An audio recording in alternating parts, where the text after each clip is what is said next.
You're tied for 5th all time in women's 100 meters. What does that mean to you? It's surreal. It actually doesn't sound real. Like, you look at all these races, you look at all these amazing women who have accomplished those things so far, and to think of it as like me being a part of that list now is actually kind of crazy. But I'm grateful for it. You know, I've worked my butt off for it, so you know I shouldn't be too surprised. But it's still like, wow. Talking about the big Sorry, how is it gonna help you with 200? You know, it's just a really good indicator that I'm in shape, that I'm ready to go, that I'm ready to run rounds, even though this will be my first time running 200s in one day. God be with me, please. But, you know, other than that, like, we've been doing it all year, even with, you know, the Grand Slam meets, I've been able to go out there and run a really good 100 and then follow it up with a 200 or vice versa. So, you know, now it's just about getting through 2 more rounds and trying to make the team again. How's the feeling different compared to when you won this the first time in 22? You know, when I won at 22, I felt like I was just riding on a high of, you know, me breaking out, you know, people coming up on people's radar, like, who is this girl? Like, who's Melissa Jefferson?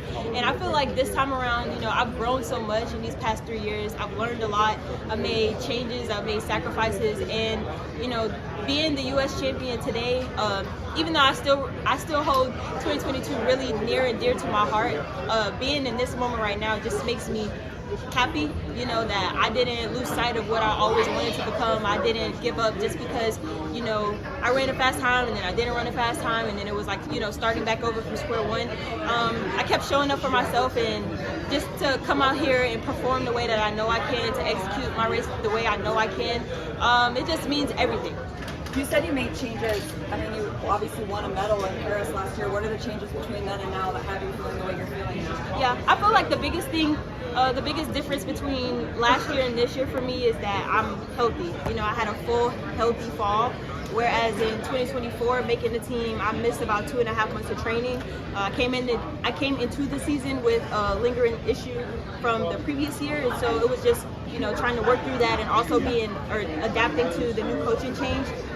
And it worked out well, you know, coming to Paris and medaling individually.